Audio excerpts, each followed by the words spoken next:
First one in the meeting. First. Nice. How you doing? Good. How are you? I'm good. A little bit so much going on. I was struggling, not struggling, but I was just kind of like, oh man, wasn't finding the manufacturing tool chain to do like foil packaged trading cards. Just something, Okay. there's another project that hasn't been like doesn't have a channel yet with Omakase Chef. And we were talking about doing trading cards. And so I've been trying to find what that tool chain looks like, and I found like a guy. Well, he originally wanted to do it with like stickers, kiss cut stickers. And I wasn't finding anyone. I was like, what's the deal? And then I found a guy who's like somehow cobbled together some, vendors and can do it out of Denver. And that was getting a little bit, it was like a little, it was like, it was, it probably could work. And but I'm assuming that the guy is like legit and everything, which he probably is, but it was all just kind of like very, it was all, handwritten emails. Like there wasn't a rep. So this is the guy. Okay. I got the sense this is the guy, and he's got some kind of shop someplace in, the industrial district of Denver, behind the old brewery, underneath the railroad trestle or something like that.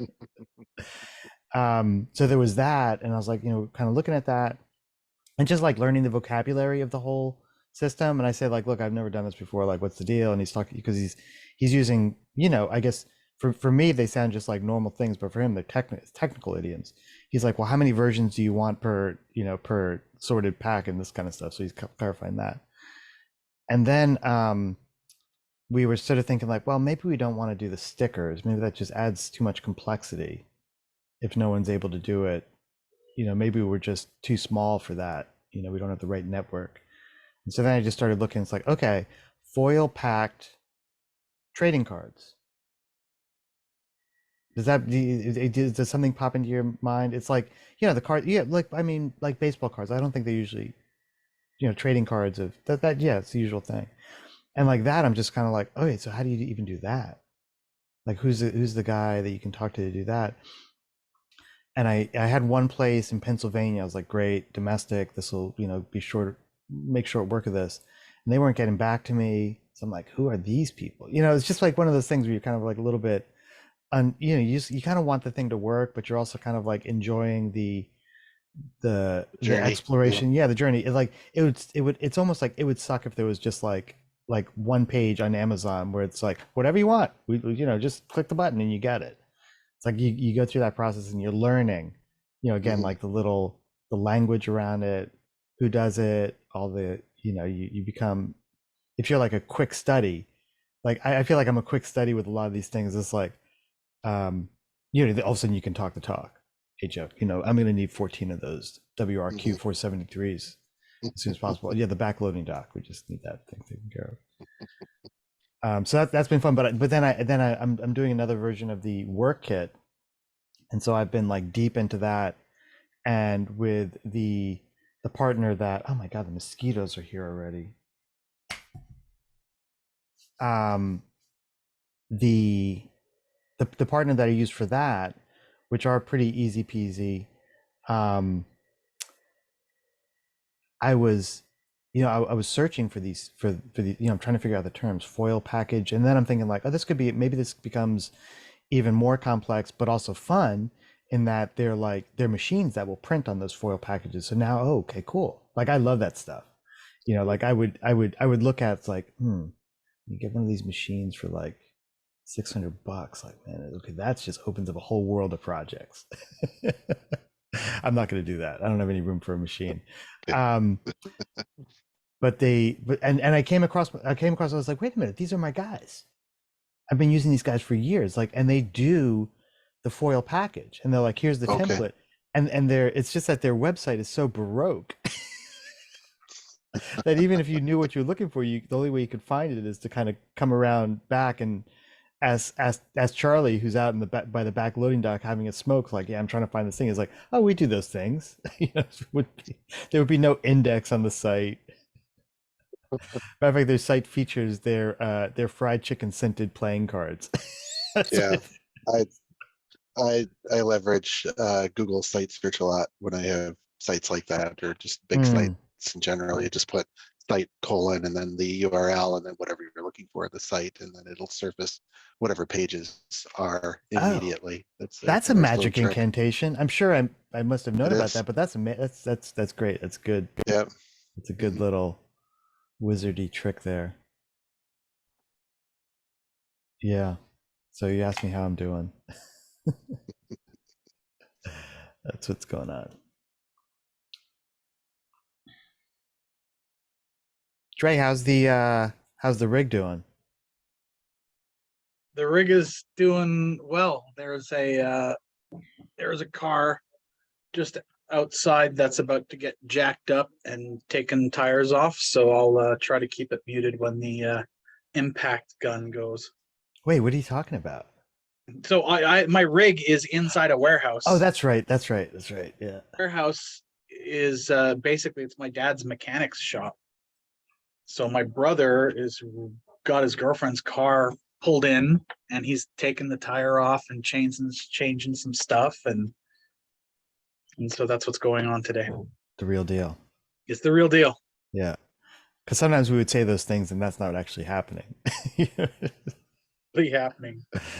Yeah. Yeah. Oh, I posted Design Fiction Daily the other day with Drew's submission from the work kit showcase on the Discord. So thanks, Drew, for that. I'm still looking forward to Okay. having a chat with you and outside of just email. Sure. Yeah. Yeah. It's a little tough for me. But yeah, Thursdays and Fridays are usually pretty good Nice. for me. So yeah, I had fun doing the one with the receipt that I posted yesterday, and then trying out different lenses to mask sort of the AI aesthetic that DALL-E imparts when it creates things. Because with DALL-E, you can always, like Midjourney, sometimes it's like, did AI create this? But with DALL-E, you can always say, yeah, algorithm created this. But I guess DALL-E takes like photographic lenses and like photographic film as inputs. It's probably part of its model.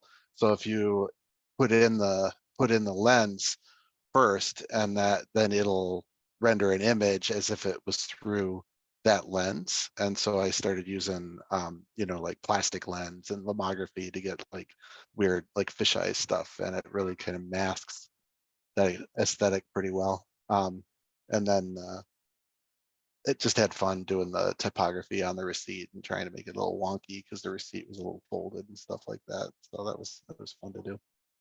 That's good stuff.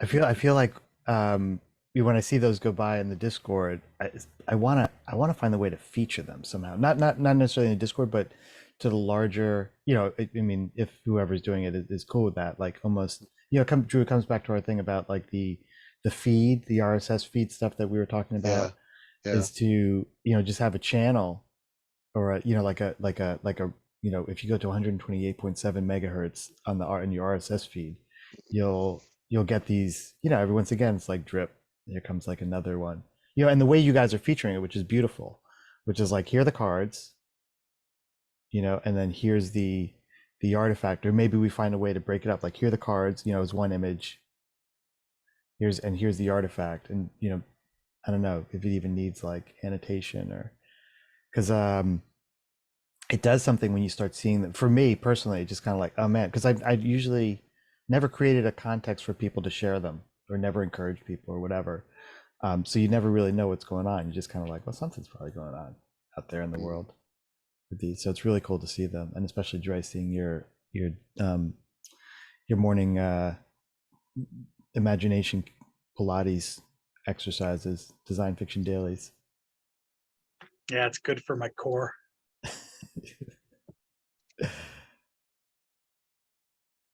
Yeah. You mean your corpus callosum, right? I don't even know what that means. Corpus. It's part of the brain. It's the part that connects the two hemispheres. Thing I was learned. trying to do a pun based off of core, but You know what? I'm totally gonna take that and use that in my blog somewhere. Total med school, like like bad pun. Like where all the med students also, crack up. It's Latin for hard body as well, so that's pretty awesome. Oh, perfect. Very good pun.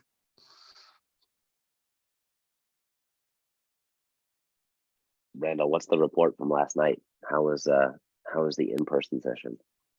It was a lot of fun. I stayed up too late, and because it takes a long time to get up there from South Bay, so I hung out with David for a number of hours, and then got back just at midnight.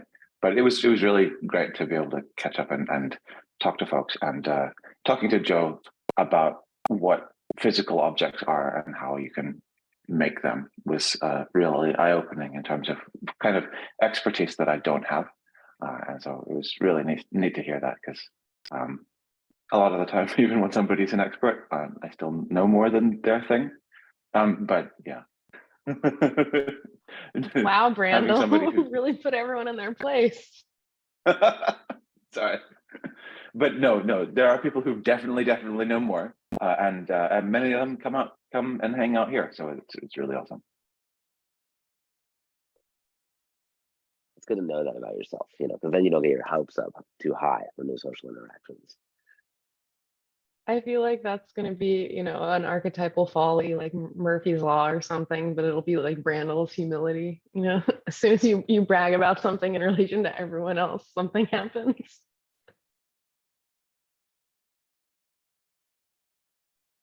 Did you end up making anything, or doing any prompting?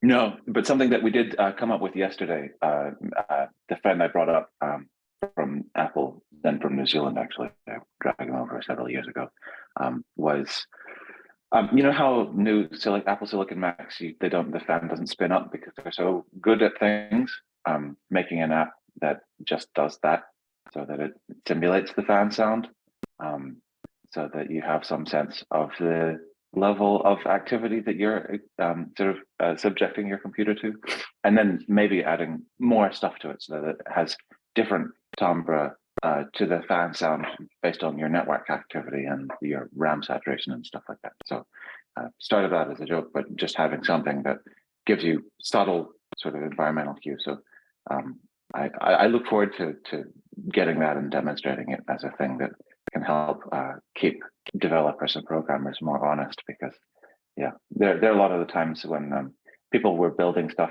for and with me in 3D graphics, and mostly they were just trying to get rid of the bad sounds from their computers when they were making stuff, and if they don't have those, then they end up being less honest about how brutal the computer graphics routines that they're creating are. That's delightful. My computer is all fan sound, but we know that the motor sound fixes car crashes or whatever. Yeah, people in Teslas running into people. So when I used to do real-time animation, one of the people I worked with could see I was dropping frames, and I couldn't see the frame drops, so I had to build tools to help me. And I built this thing I called the frame scanner that went across the bottom of the screen, and every time I drew a frame, I would just put a dot down, and it would go across. And there was only so many dots, like 30 dots. So it was chasing itself across the bottom. And it looks sort of like the Star Trek thing. If you look at the original Star Trek, there's these little lights that bounce across. So it was doing this, but because it was clocked, it would drop a dot, a little cookie crumb.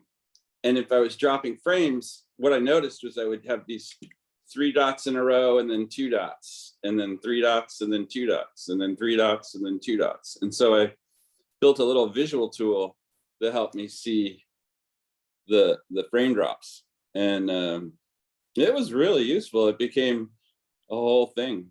Like I actually got better and better over time. So I would change the width of the cookie crumb and stuff to see the rhythm of it, and it helped me normalize the whole thing. I think acoustically it would have worked too to play a click, but I wouldn't have counted on the synchronization of those two processes as much as just drawing and marking simultaneous in the interrupts. That's really cool. I like that it was sort of an incidental characteristic of it rather than sort of attending to a sort of a primary display whose purpose was for you to check whether you were dropping a frame or not. But, well, when you get mission critical, I think you got to look at the time between that process in the machine and getting the rendition of it out to the human. So there's latency in going to audio. I guess that's what I was making the point. Like you might have less, like audio is nice because audio only happens when something is happening, right? So it makes sense to cue it to, if you change your processor burden. Yeah.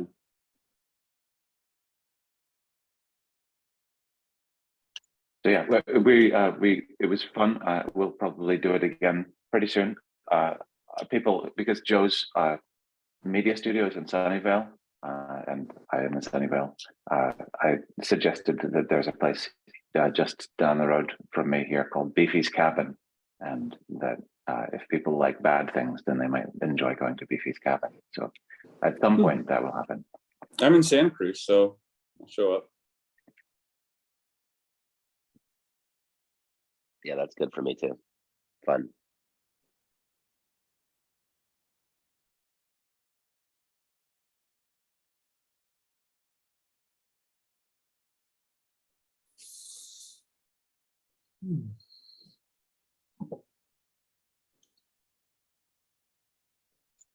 You can come back to visit, Camille. It's okay.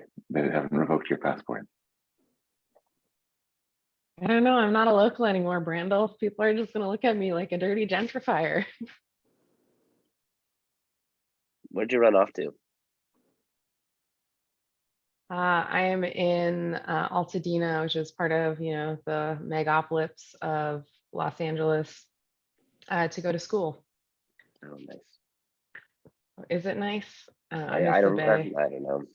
I wouldn't do that, but thumbs up. That's why you're still in the city. Or as us East Bay people call it, the shitty. Yes.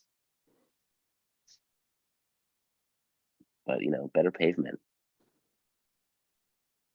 Oh, yeah, interesting what people optimize for when they choose places to live. It makes sense that you optimize for, pavement as skateboarder, right?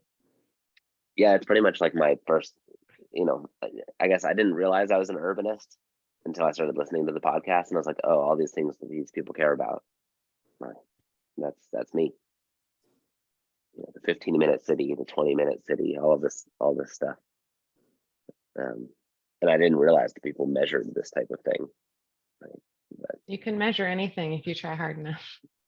seriously, last night I was listening to something that was talking about the difference between mobility and accessibility. I was like, wow, we're really down the rabbit hole here.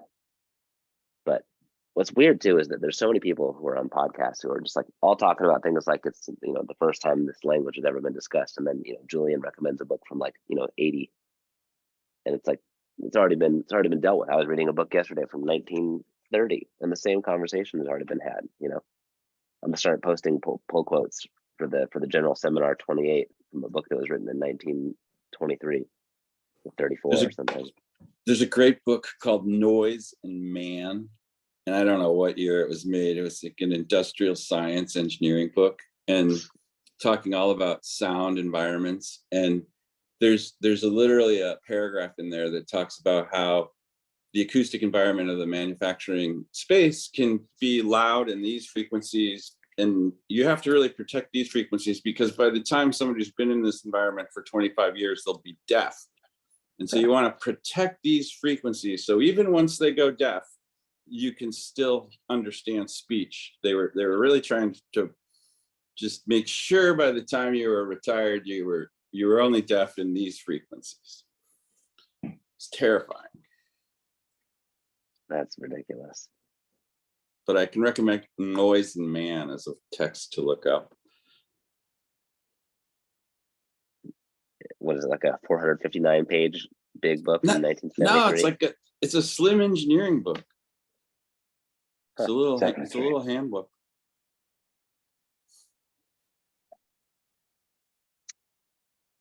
Yeah, the thing I really wonder about these chat bots is whether or not somebody's going to be like, starting off their thesis inquiry, and the chat bot will say, "Look, you haven't hit anything original yet. Like, you got to keep going because this person talked about this already, and it doesn't matter if there's nobody in your department that thinks you're or that hasn't heard of the subject yet. Trust me, it's been done." That's really prescient, because my thoughts around like AI is like that's going to be our only job, is to have original ideas, because everything else has been done, and like robots are taking care of the food security and and everything's automated, and the only thing humans can do is have an original idea, and that's the only thing that AI wants from us, is something new.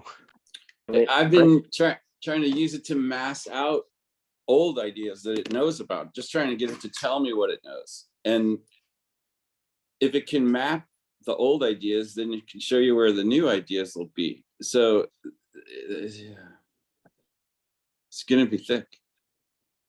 It's one of the only reasons I think, other than the fact that skateboarding is fun, it's one of the main reasons why I keep bothering with it, because I keep kind of scratching at it, and I haven't yet found anything that says it in these terms. And I've read old books. In Midjourney, I've taken to throwing terms at it just by themselves with very little other prompt. And the more vague the term is, the more interesting and unspecific the result. It sort of shows you a space around that term, which is like cute is fascinating, because you just get 2 dots and you get 3 dots, 2 small dots for eyes and a little round dot. And that, if you say you want a cute car, it will impose the 2 dots and the round mouth onto the car somehow.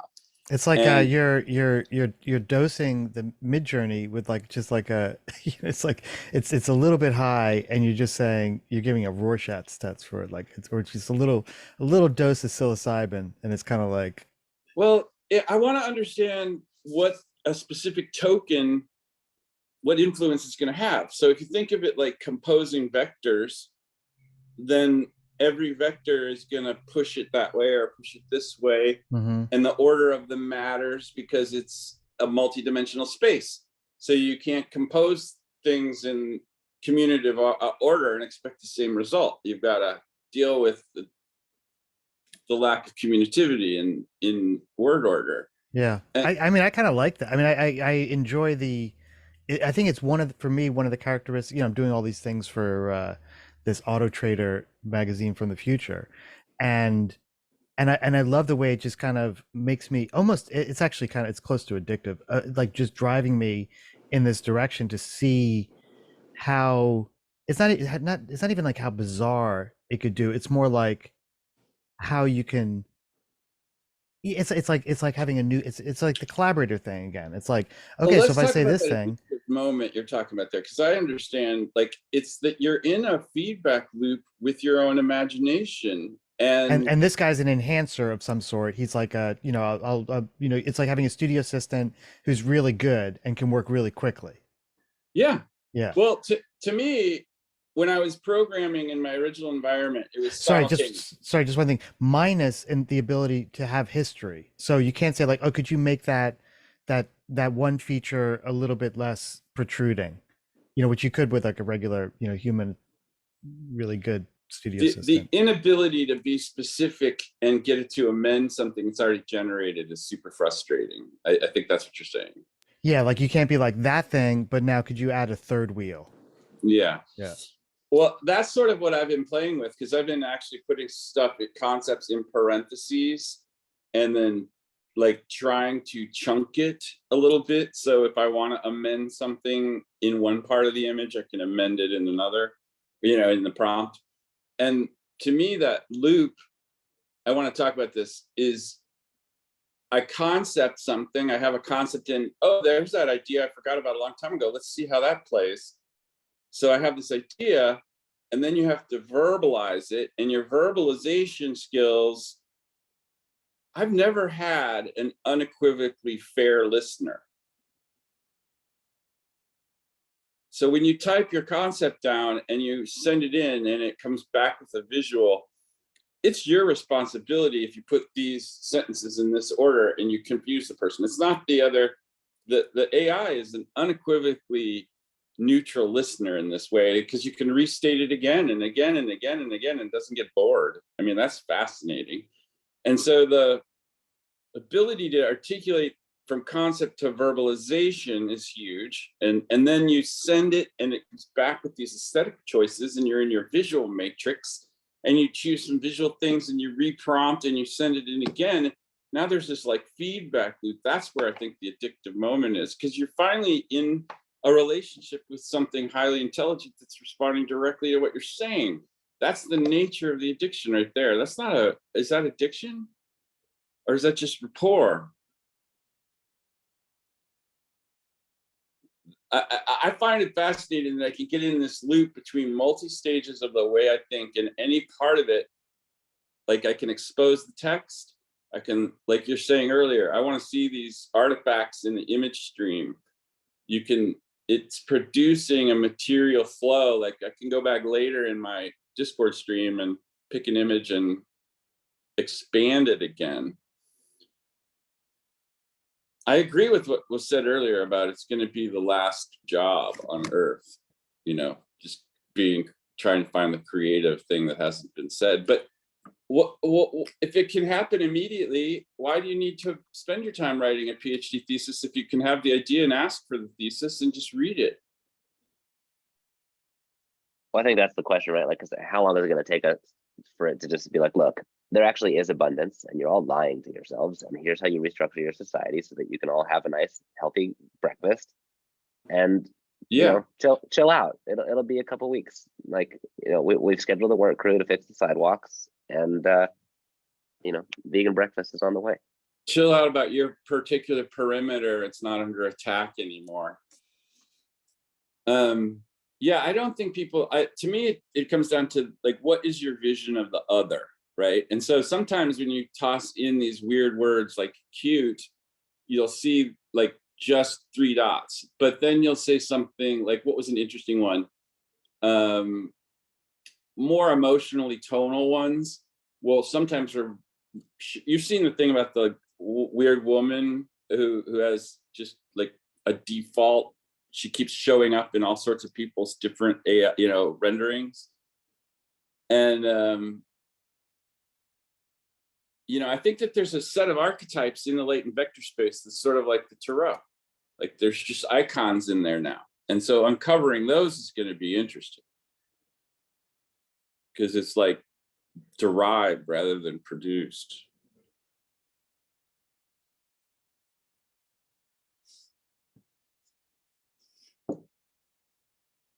Tom, you're playing with it, or who else is playing? No, Drew, you're playing with Midjourney?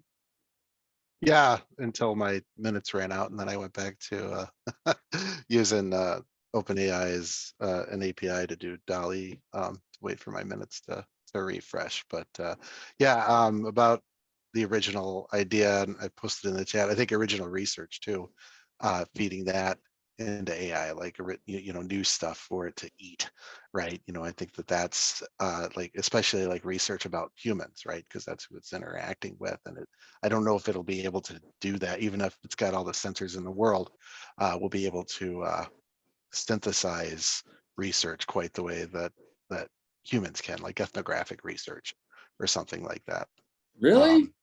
I don't know. That's because ethnographic research, like field research, as you add, like, did you guys follow the Wolfram Alpha like vector that's being merged with ChatGPT now?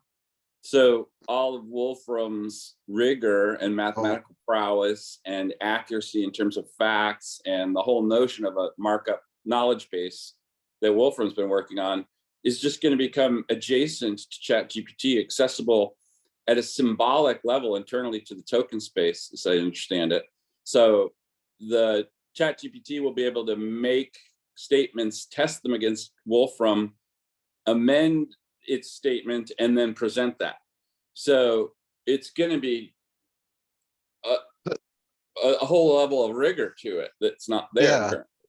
Yeah. That makes sense with the quantitative. I'm talking more like the qualitative, like, because there's subjectivity in ethnographic research, right? The researcher cannot remove itself from the research itself, right? In field research, right? And so anything that touches, anything that touches subjectivity that's where like human work and human, that's where it's headed, right? It's because, eventually everything else will be done, like, crafts and everything, arts and crafts. Isn't that almost a result of having a strict objective plane that we can refer to, though? Isn't the emergence of the AI, in a sense, giving us a solid objective reference we haven't had before?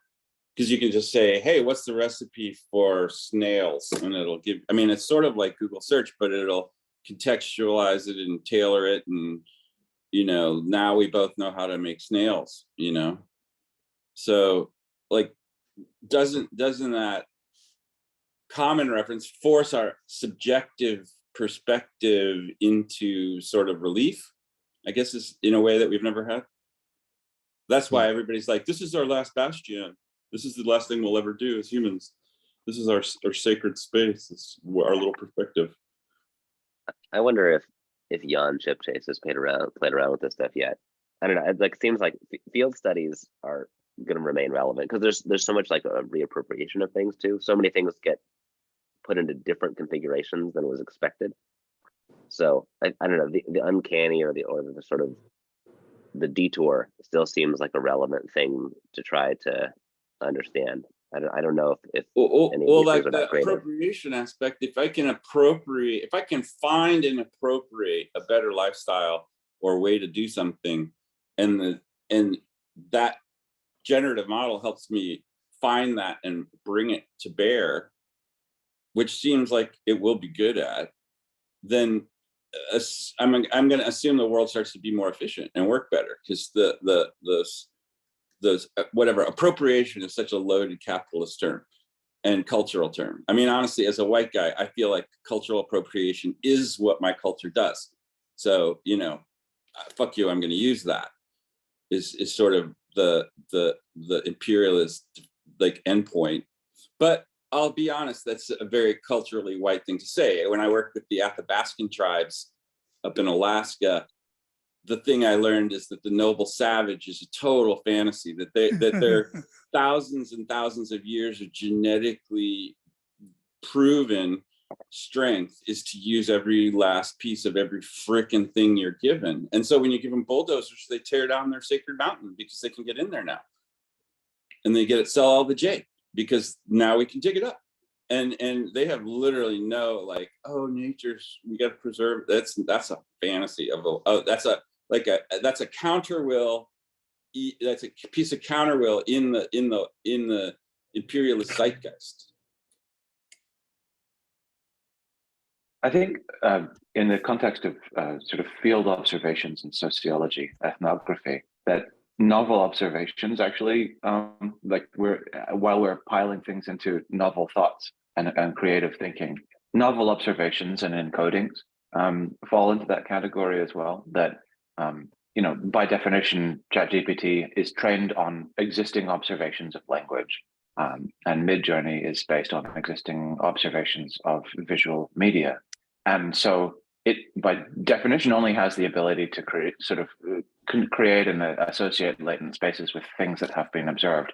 But not only that, in large part, it all across dimensions that have already been rendered observable.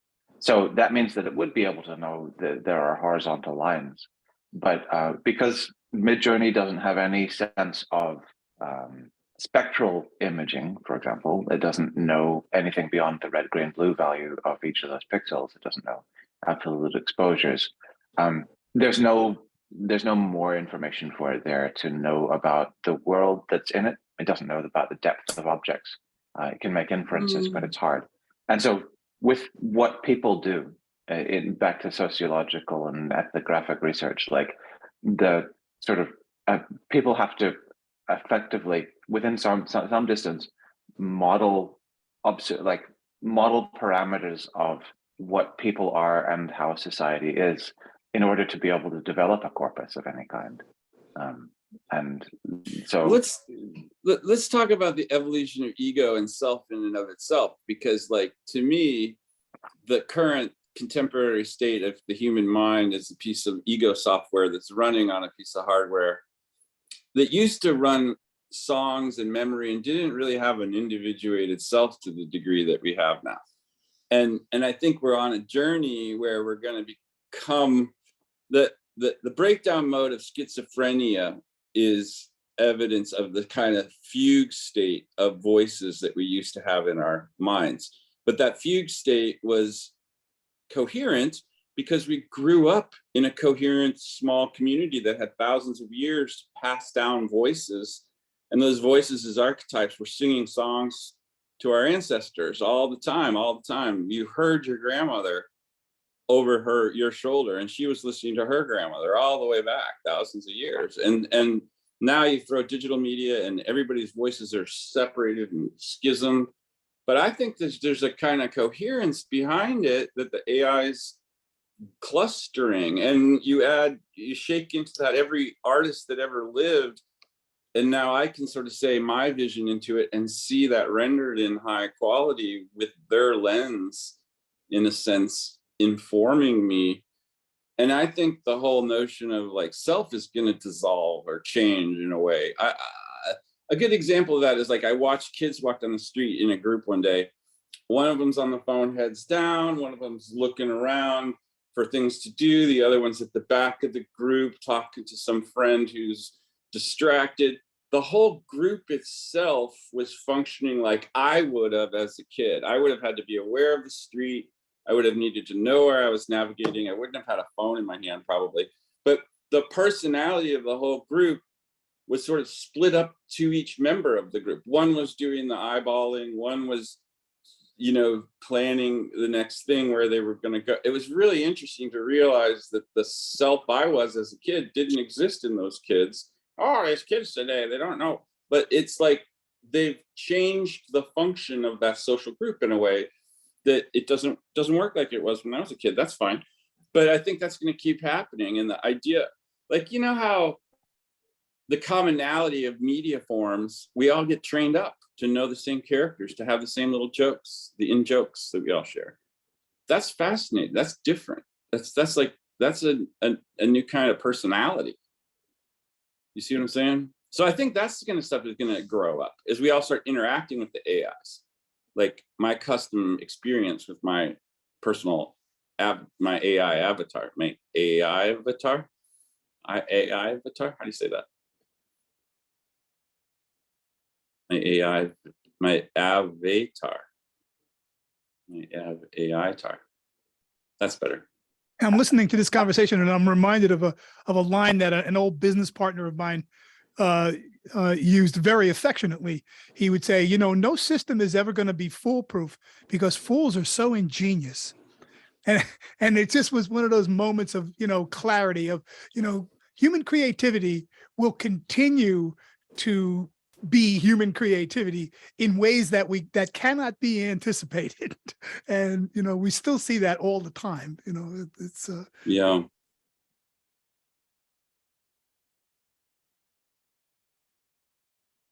Yeah, I think that's what's interesting. Is the AI has condensed the foolish as well as the wisdom.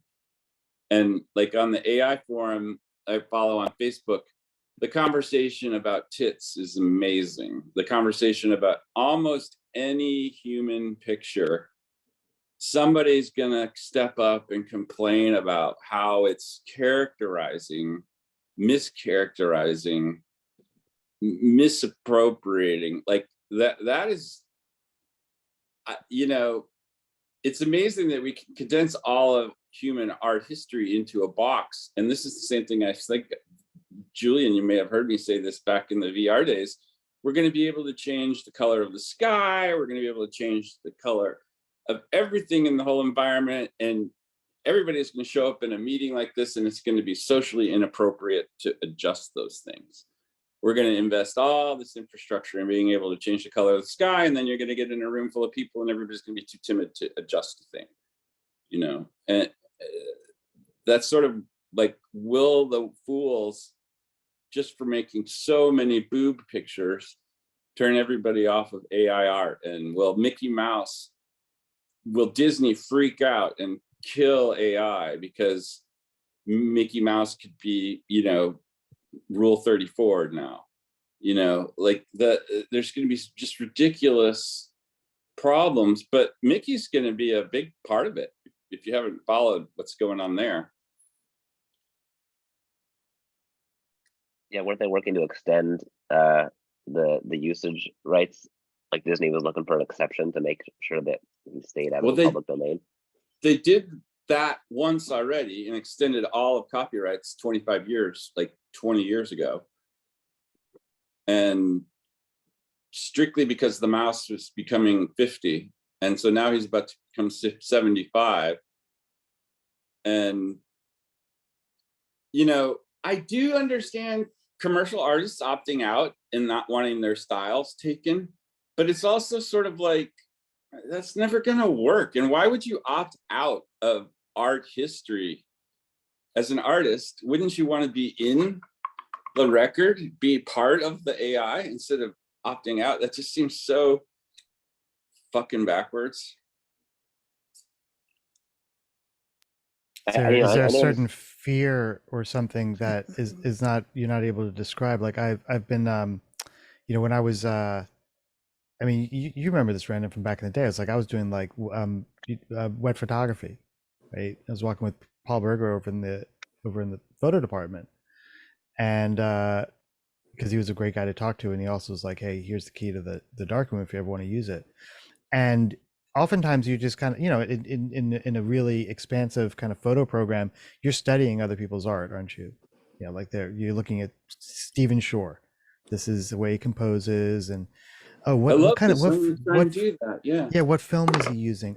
Really, is using like a you know, like 1 year old Ektachrome because he wanted to get a particular kind of character and quality, and so you would try stuff like that. And now it's like, you know, I can go to Midjourney and I was like, I want a photo like this in the style of Stephen Shore, and part of me feels like a little bit dirty, but also part of me like remembers when I was trying to get like all this, you know, his sad, lonely, you know, scenes of dilapidated retail shops or whatever. But isn't it all of that life experience and training that you can bring to bear in the prompt, validated by seeing the result? To me, that I know what to ask for to see what I want. The people who keep saying, oh, this AI technology sucks, doesn't do what I want, they're just not articulate. It's like saying crayons aren't, it's like saying crayons aren't good for drawing. You know, it's like, well, not in my hands, they're not, but in somebody else's hands, you know, they're fantastic for drawing, you know. But then, so the photographer becomes like a good instance to talk about like whether or not it's useful. Like, you know, as a field study device, a camera is really interesting. As like a product photography device, maybe a camera is not as interesting. Like I asked it to do, what did I want? I said, give me like some Civil War reenactment people, you know, in the parking lot of a 7-Eleven, leaning up against, you know, a Honda Civic. And, you know, I'm not a great prompter yet or anything. So, you know, it didn't really give me what I want, but I said, give it to me in the style of Alex Soth, who is like a, you know, pretty famous photographer right now. Yeah. Yeah. And it wasn't much. Like it didn't really give me much.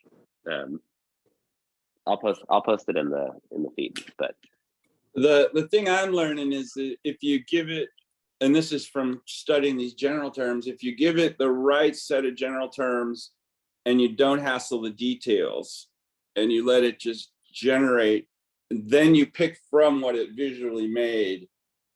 You can tune that towards what you're imagining. You have to get into a bit of the loop. I think it will get better, because I think that there'll be a layer where you write your prompt, and then that prompt is re-engineered another level of text, and then that's re-engineered level is resubmitted, and you'll be able to cultivate an AI lab partner that knows you and what you're trying to get and your preferences. There's going to be layers here, but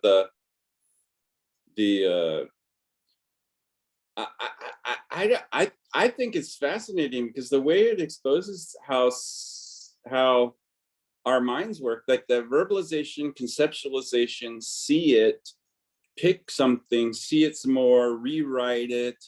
That process is very sculptural and really, really educational, both to the way that I language the concepts. It's improved, I think, my own speaking ability in terms of organizing my thoughts towards giving them to others. I was one of those German people that always put the cool stuff at the end.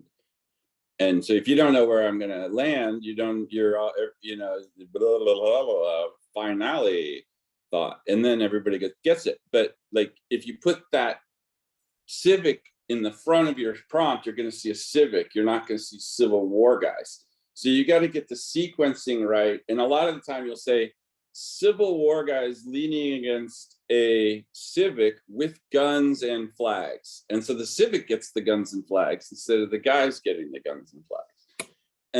And that's the kind of stuff that I find the most interesting in my own way, how we're very used to just throwing a bunch of ideas in the air and letting our listeners pick it out. And did they get it all? Okay, let's go forward. But the AI doesn't do that the same way. It doesn't do that.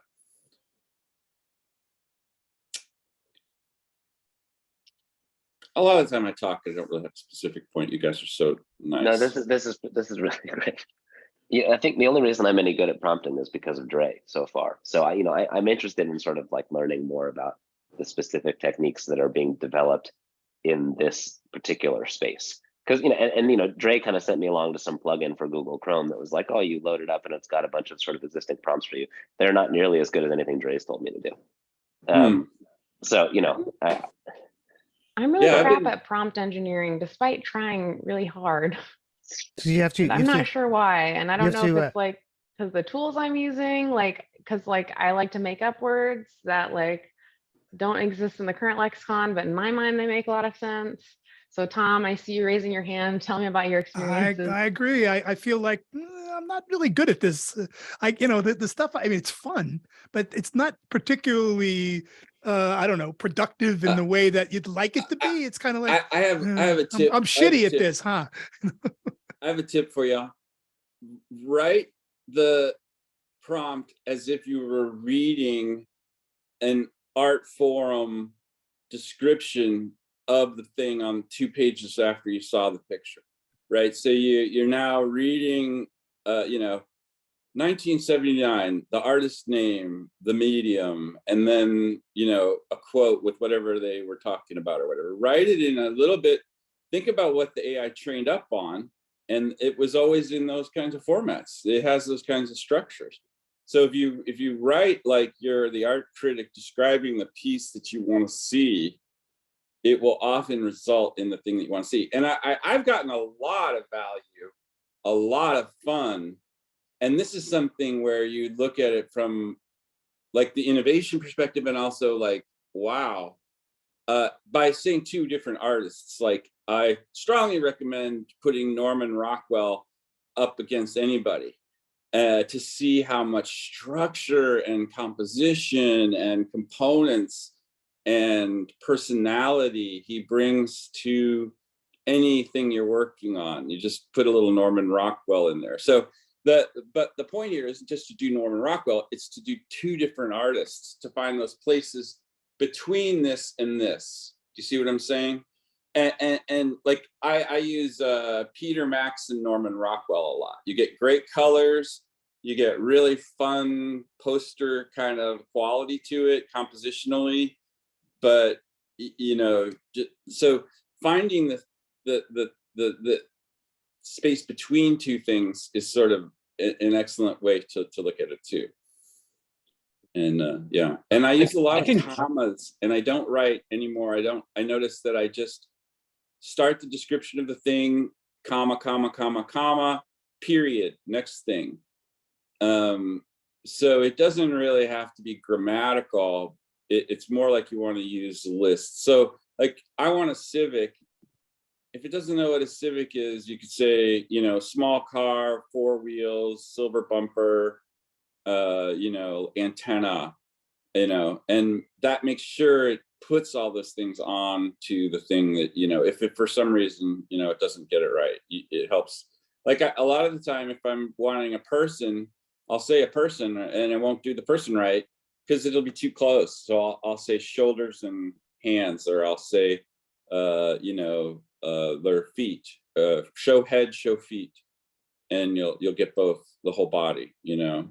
So you have to be a little bit like directorial. Like if you were writing a play, you know, stage right, stage left, you can be very, you know, to the right of the painting and to the left of the painting.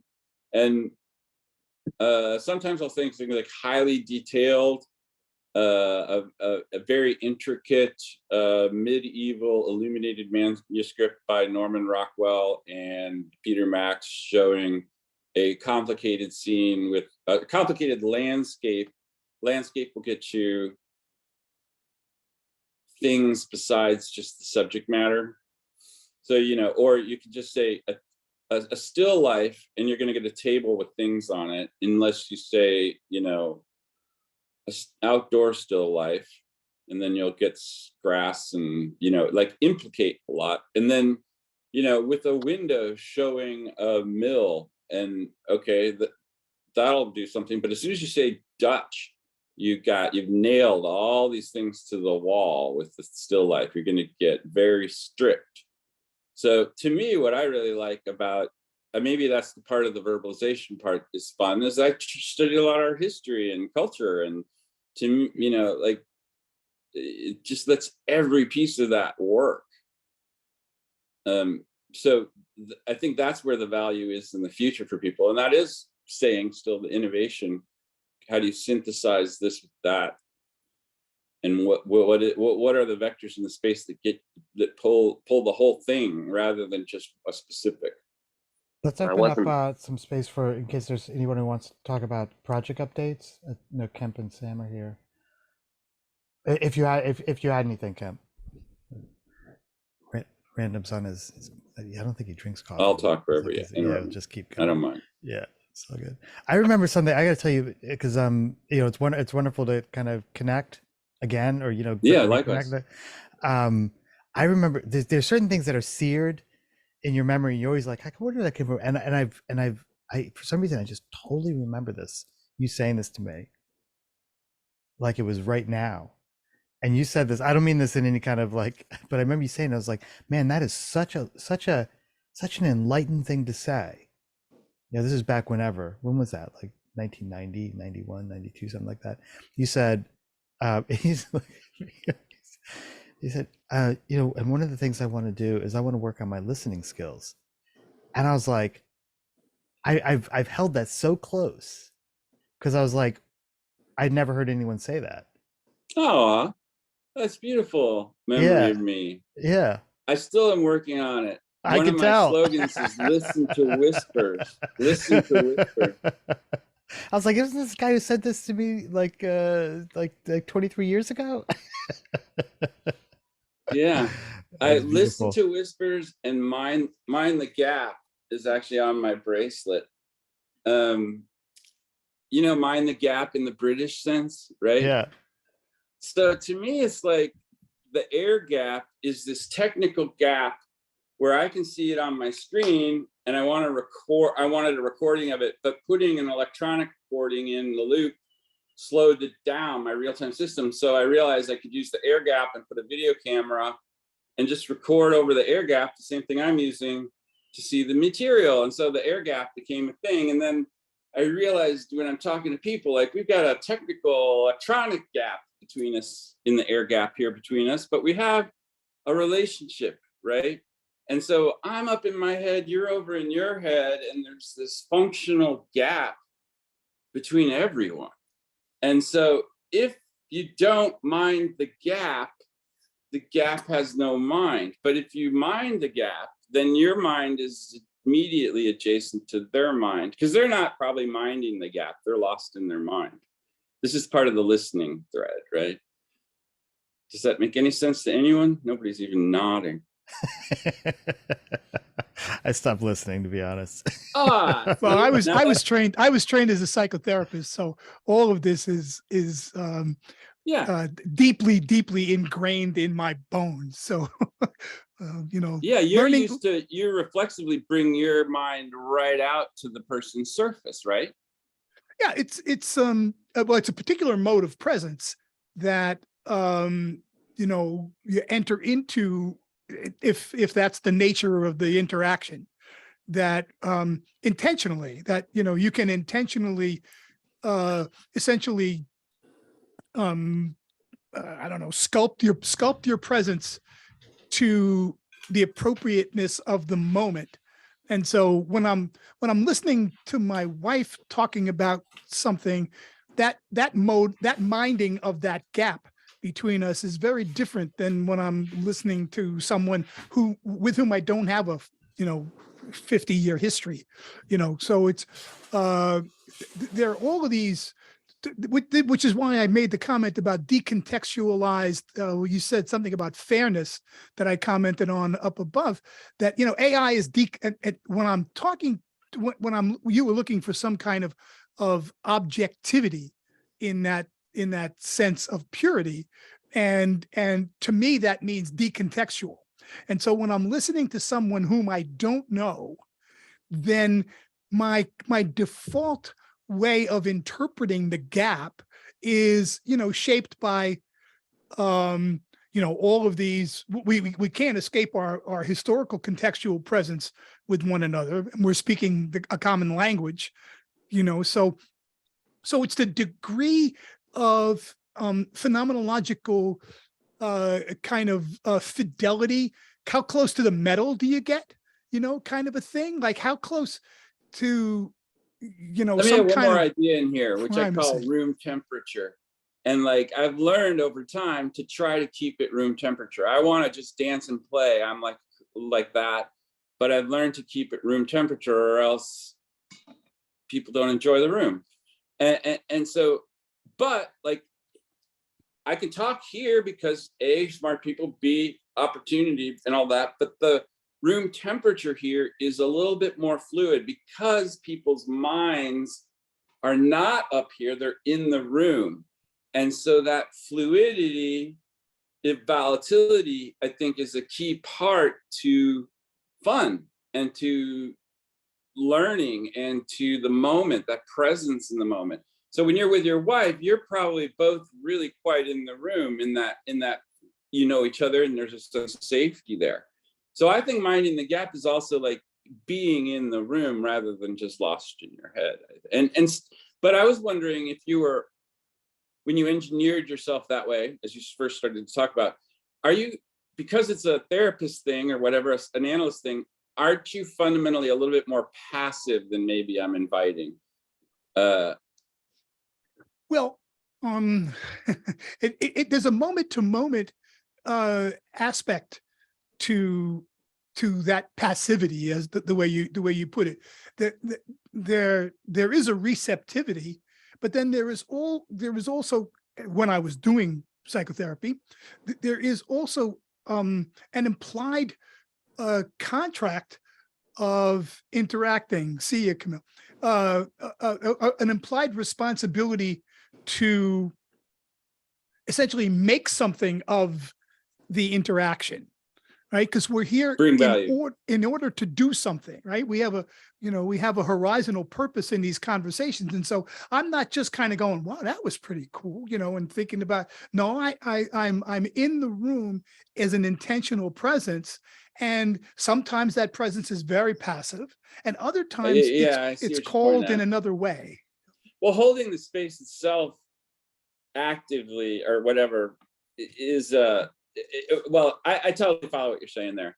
I guess what I was trying to lead to is that tendency for me to want to adjust thermostat upwards brings me to the room so I can see where everybody else is. And a lot of the time I just opt out of that because it's not going to play. Do you know what I mean?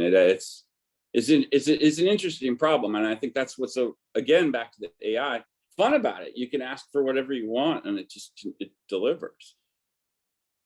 Well, I got to ask you to see me waving goodbye now, because it's time for me to check out. Good to see you all. Good to see you, Tom. It's nice to hang out with y'all. Bye-bye.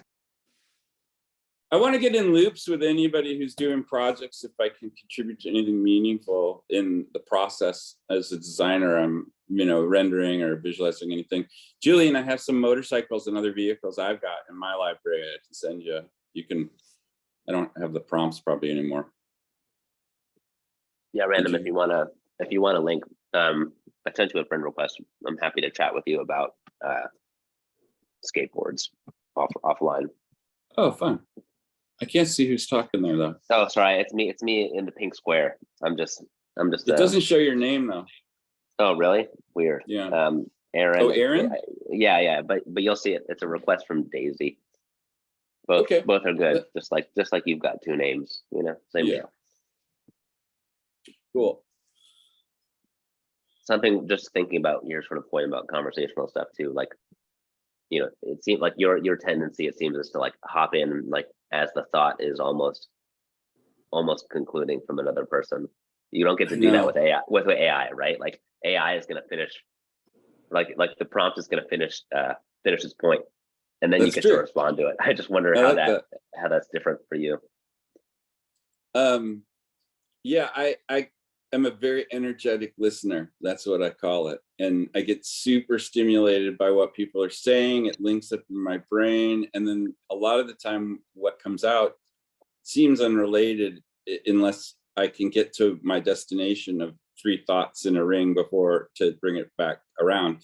So I've learned to do that fairly quickly, and still it's not appropriate many times. And the speed with which people can convey themselves. That's why I like groups like this, because it's very succinct and you get a lot of travel and it's worth listening to. Whereas a lot of the time people's specifics are just really, okay, we'll talk about salt shakers or whatever. And that's fine, but it's just, I don't really, I'm mostly a hermit.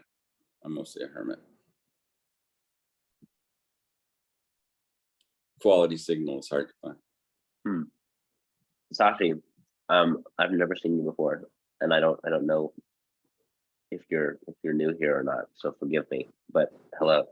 Yeah, hey, I am new here. This is the first office hours I had just earlier this week a one-on-one with Julian, and I've been following the whole design fiction thing and got the book and all that kind of stuff, and been kind of enjoying the channel. I've been mostly active in NASA Punk more than anything else. Just by way of introduction, I've been in the tech industry for about 25 years. Just recently exited Intel, was exited like many others. I teach innovation and entrepreneurship to high school students, and there's a lot of imagining, future states that happens there. Lately, I've been spending a lot of my time I'm on the board of the Evergreen Air and Space Museum here in Oregon, and there's the home of the Spruce Goose. So I've also been looking at, how do we include more people and more stories, in the museum. And a lot of the exercises I see are kind of, orbiting, no pun intended, the processes and the kinds of projects I'm seeing in the Discord. So I'm here just to learn and have fun and maybe contribute a little bit here and there. Yeah. Nice. Was it you who said mycopunk the other day? It might not have been that was me. No. That was me. Yeah, I'm the mycopunk. Mycopunk as in like mushrooms. Yeah, mycology. Yeah. Yep. Absolutely. Yep. So cool. So cool. Yeah, there's so much interesting stuff happening kind of at the bleeding edge. You know, I spent most of my career looking at what are now common technologies, but we're bleeding edge, you know, AI, blockchain, IoT, VR, just all additive manufacturing is sometimes like all these things at once. And, you know, biohacking is starting to become a big, big question mark right now too. So, before I knew what design fiction was, I was creating artifacts of, just trying to put the future in the hands of the decision makers. So this community is super cool to me. I just Yeah, I'm brand new to design fiction, and like my goal is to be able to create one that I don't feel requires any more context. Like it's just the thing itself that tells the story. So that's my ultimate goal with a DF. That's high order stuff. That's like actually perfecting being a close-in magician, where people are just stunned. They're just taken someplace else. Like, how did you do that? I remember that experience when I was at I don't know what it was, dinner party or something like that, some kind of gathering, and it was a milling around thing, and they had hired like this close-in magician to just be one of the guests at the thing, and this fellow was just remarkable, you know, because it's close in, you're like seeing like whatever it was, I can't even remember, it's like the little, you know, the oversized silver dollar just kind of vanish, you know, with like sleeves rolled up and this kind of thing. You're like, there's no place where that thing could have gone, you know.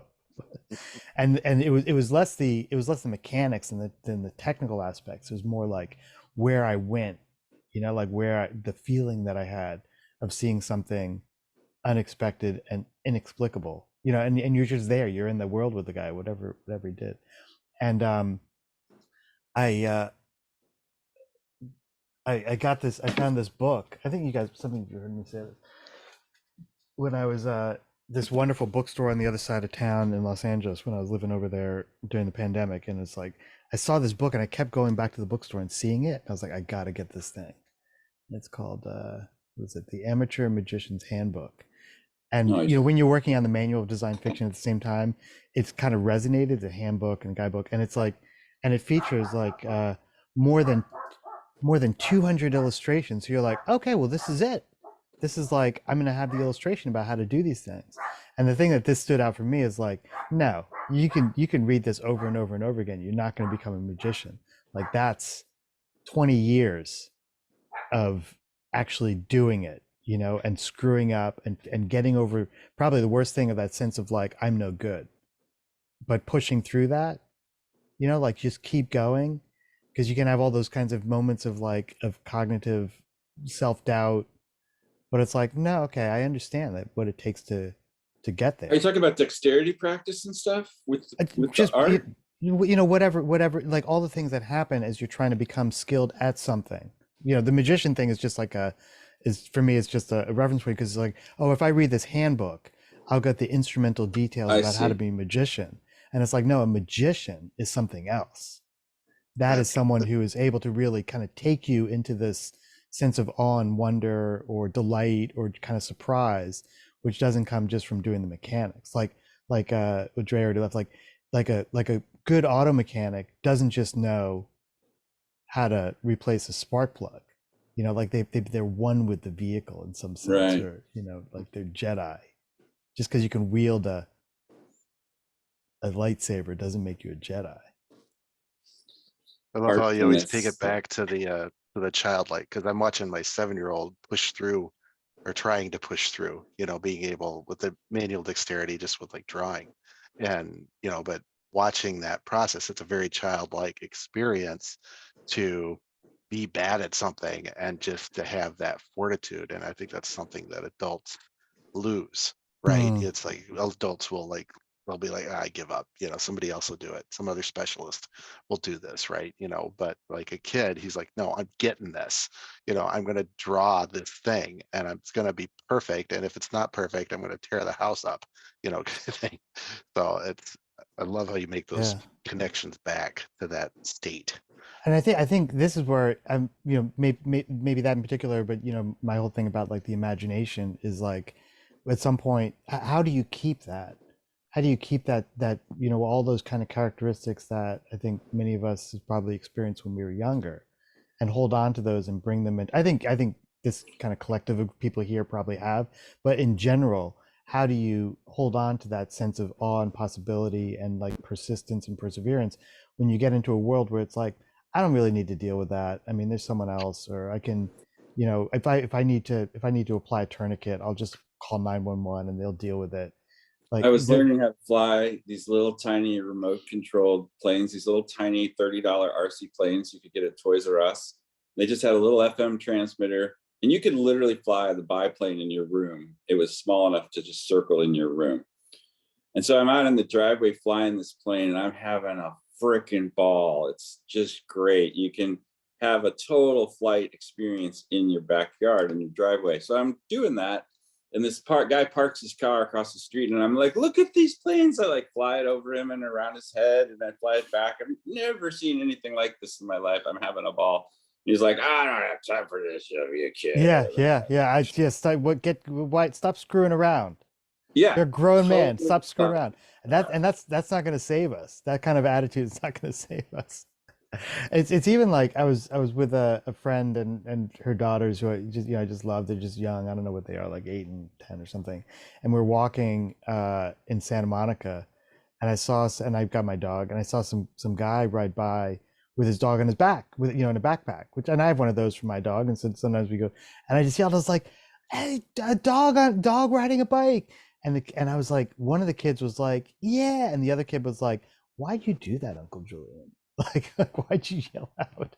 Embarrassing. And I had to tell her, I was like, man, when you're excited about something, you can't just hold that in. You can't feel fear of like announcing your excitement. Like that's what it's about. That's what life's about, you know, just being enthralled. And you know, and I get it. That's like, raising the room temperature. That's what I'm talking about. Yeah. That's exactly what I was talking about. Yeah. Well, there's such a big difference between like putting on music that's very good and learning to play music, right? And it seems sort of silly to say like, well, I'm going to skip learning to play piano because I can always just like listen to really good music. Like they're not the same practice at all. There's not a sense of presence with. And then there's the people who will play the keyboard and go, oh, I'm no good at this. I'll never be good at this. And then they never try. I'm super impressed with my niece. She has, over the pandemic, learned to listen to pop songs and play along with them on the keyboard. And she can pretty much do it. I heard her playing around doing it one time. And I'm like, do you know that song? She's like, no, by the end of the song, she was playing along with the song. Definitely. Though when they become sort of self-evident at a certain point, you're like, oh, it's moving up this, like your hand starts to like feel what that space feels like, right? It's something that's like purely like aural or intervallic starts to be like you feel it, and like that is a really hard experience to reproduce any other way than just doing it. So, do you think that's the point of Neuralink? To download the helicopter schematics so you can take off? So no, I definitely don't.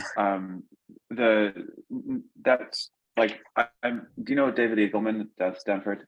He does really great talks on what it is that brains are and do. And what he says about Neuralink is that you can't download helicopterness because it's, I know this, but don't you think that's the yeah?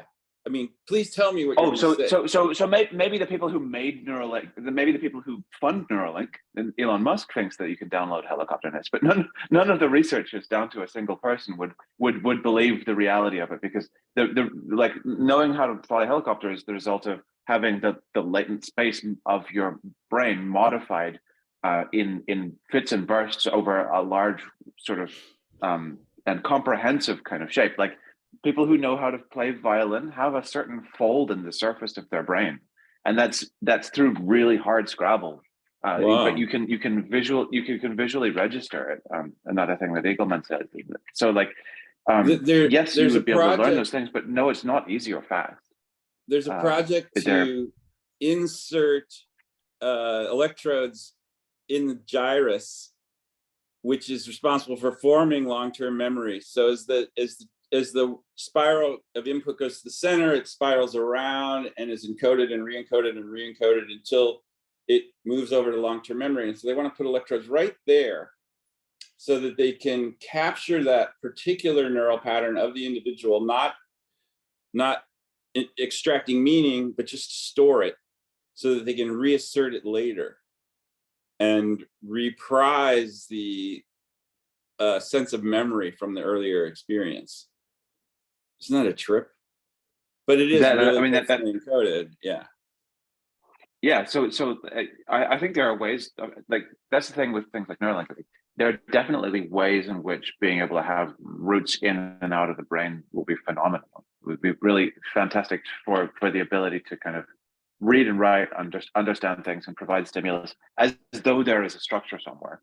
But what it's not going to do is give people instantaneous access to certain things because we just don't have the frame of reference for it. When you were talking, Julian, about the magic book and what it doesn't make you, like it doesn't make you a magician to read it.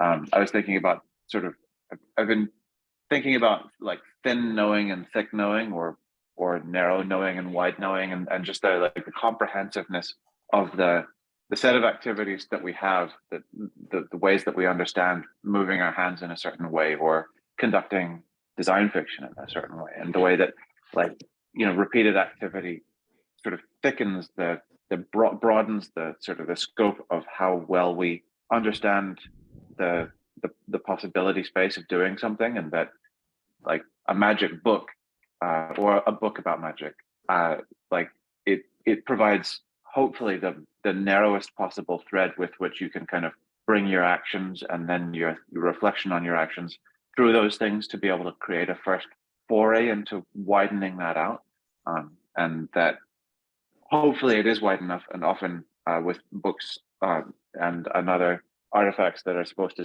take people from absolute zero into some sense of that space. Like it varies between person to person, but yeah, like we kind of don't. A lot of the language we have about knowing how to do something doesn't really touch on how multidimensional and wide that knowing has to be in order for it to be any good. Yeah, it makes me think about your dog bone metaphor, Randall, where like exactly. There's like there's you now, and then there's the magician you on the other side, and like does reading the book get you there? Same thing with the design fiction book, right? It's like there's a few exercises in it. Are those exercises going to give you enough of a circuitous route that you might actually learn how to do the thing? Has anybody seen those ads for like the stimulators you put on your abs, and like you just let the electric pulses go and go and go, and then suddenly you have a six-pack? This seems related too. Like, okay, so you have a six-pack now. Like, are you strong? Like, are you flexible? Or like, have you gotten anything other than sort of the symbolic representation of it, like inside the fold in your brain? This gets to this whole question I've been thinking about with modern civilization, society, dealing with me declaring who I am and you having to contend with my pronouns or my furriness or whatever, and treat me as the marsupial that I recognize myself to be. And this kind of leap into the inconceivable has this quality of like, why look at your genitals or whatever, like this incredulity to accept the symbolic assertion of the mind. And I'm really interested in the distance between that initial state, which is an artistic maneuver in a sense, and then you go create that for yourself. It's a process, and it's maybe never done. So like that, I think, is wholly inconceivable to the conservative, basically, who wants to just maintain and keep the old answer working. You know what I mean? And I mean that. Have I ever given you my hand ads thing, Julian? The original first tool was a rock that they learned to flake, right? And so it's called an ads. It's ADZE, look it up. And it's a roundish rock with a couple sharpened places, and it fits your hand. And they can tell who was good at it, and the flakes landed in certain places, and they've done the diaspora of the techniques. These things were the tool for hundreds of thousands of years without change. They made them exactly the same. They passed down the techniques. The first major innovation after a couple 100,000 years was to tie a stick on it and make an axe. Okay, so the tool worked so well, and the conservative values were so strong, and the tradition of teaching so good, that the device didn't change for 100,000 years. I mean, more or less. That is what I think of as, when I say conservative, that's true conservative values, right? Whatever is operant there. Modern, I'm not talking about modern politics. I'm talking about that genetic anchor that is completely perturbed by the modern situation. I mean, I get it. Look up how long those hand hats stayed around, Julian, because that's actually relevant to your. You know, as you're saying that, I was just looking over here. I have an ulu, which is like as ancient a tool as you're gonna get. Just a curved knife. Yeah, a hand knife. Yeah, those things are pretty great. And adze is that's a later version of the adze, really. One function of it, yeah. Absolutely. And I have another version sitting upstairs that was made in a Boy Scout camp. You know, they had some rudimentary metalworking foundry stuff, and they just hacked that out for me as a tool I could use in camp, which is super neat. Anyway, you know, to your previous point, Philip, you were talking about how we engage in the space here. I engage by just adding links and stuff into the chat window about you know, adjacent to the conversation. So I've been filling the chat windows if anyone cares to take a look. Oh, so I should say, so that's cool. I should have mentioned that we put those. It's better. It's more useful, I think, to put them in the Discord.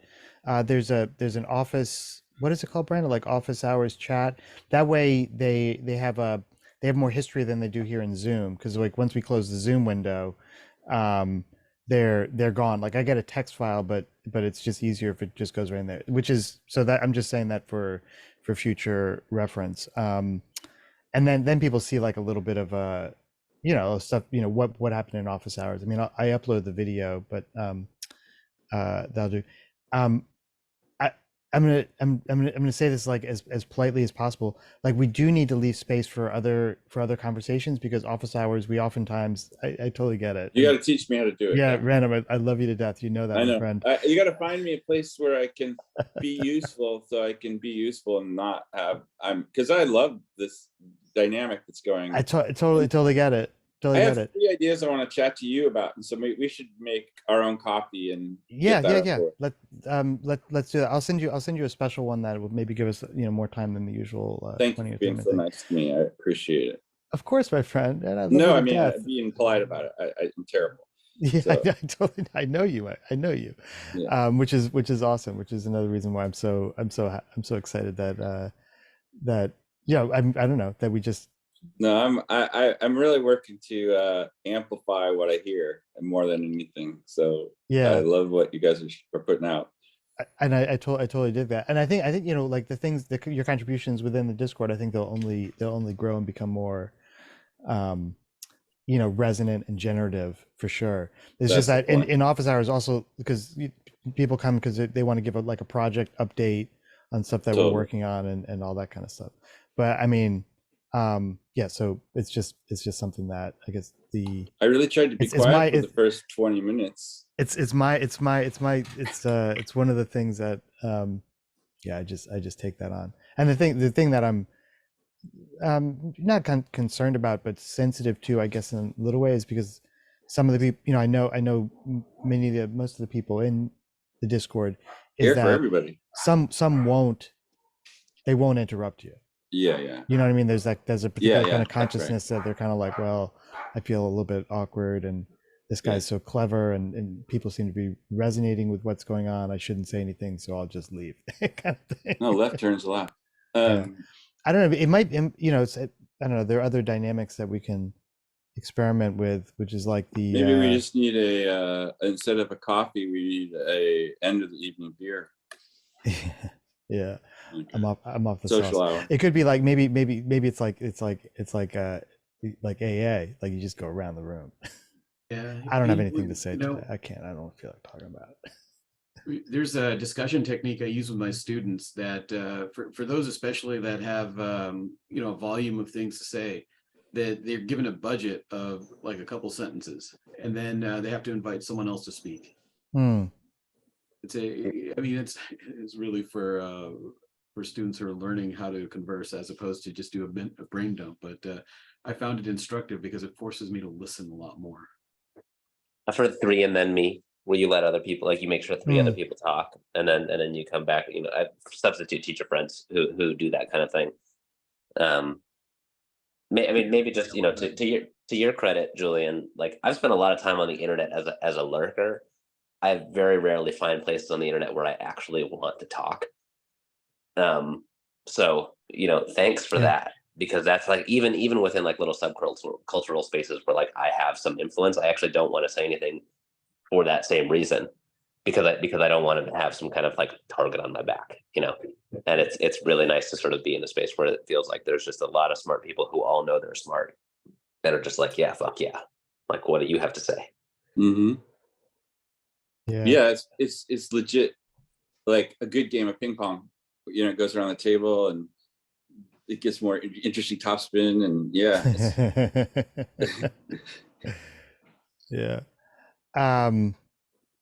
Yeah, it was always like a little bit of a thing with General Seminar, which has now evolved to more like going.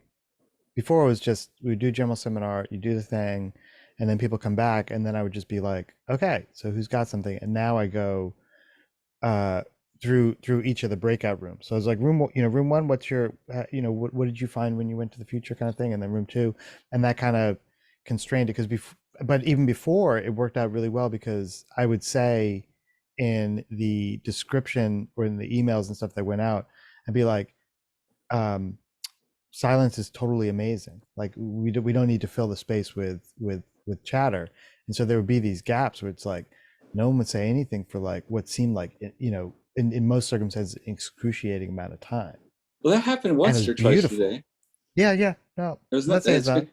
It might help me just coming in and Shashi here too. If you as the lead had a whiteboard and you said, oh, you're here, so-and-so, you got the code today, any updates? And you wrote code on there if you said yes. And you just sort of caught people and created a little bit of a thing you could, oh, let's do this, let's do that. And that way there would be an ad hoc structure that, you know, if new people could fall into a little bit, because then I would have followed those guidelines, sort of just seen them. Yeah, no, that I like that. I like thinking of something that works, that is without imposing too much structure, because I'm kind of like an anti-structure. Well, but you could say, hey, look, we got 3 things and we're going to have to do it 20 minutes a piece or whatever, you know, you could maybe help you. Yeah, maybe it's like, because I sometimes think of it, and I haven't represented this in any way within any general seminar. It's like, okay, 30 minutes, let's see, you know, just kind of people getting adjusted and kind of thoughts that have come to mind or whatever.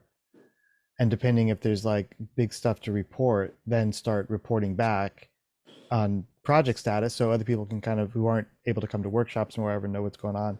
And then, you know, maybe the last 30, or sometimes it just keeps going on. Like sometimes I've like gone off of office hours and come back and it's like at noon, like people are still there. Yeah, why not have a sidebar room that people can hang out in? I mean, I think that's fun. Do you guys use the Discord audio like that? Some people do. Yeah, there's the donut shop, I think, where people will kind of gather. Definitely use that for kind of ad hoc things. We were trying to use it for office hours for a while, and there were just some technical issues. Discord was still trying to figure it out. Yeah. People just hang out in there though. Like I'll see it sometimes. There'll be one person just like muted and waiting for somebody else to come out. That's pretty neat. Yeah. You can also, just start it up and say like, hey, I'm over in the donut shop if anyone wants to grab a coffee and a scone. Did I hear you say you did STEM, Shashi? Yeah, I teach innovation and entrepreneurship to high school students through an invention education curriculum. It's called Thai Young Entrepreneurs. And some of it is STEM focused, but it's really intended to make the students behave entrepreneurially. So help them turn their ideas into startups. Cool. Yeah. Where are you? I'm in the Portland, Oregon area, but the program that I teach is, so I created the curriculum for it, and it's worldwide, taught in 32 cities around the world, in about 5 different languages. It's cool. That's a lot of entrepreneurs. 2,000 every year. It's good stuff. Yep.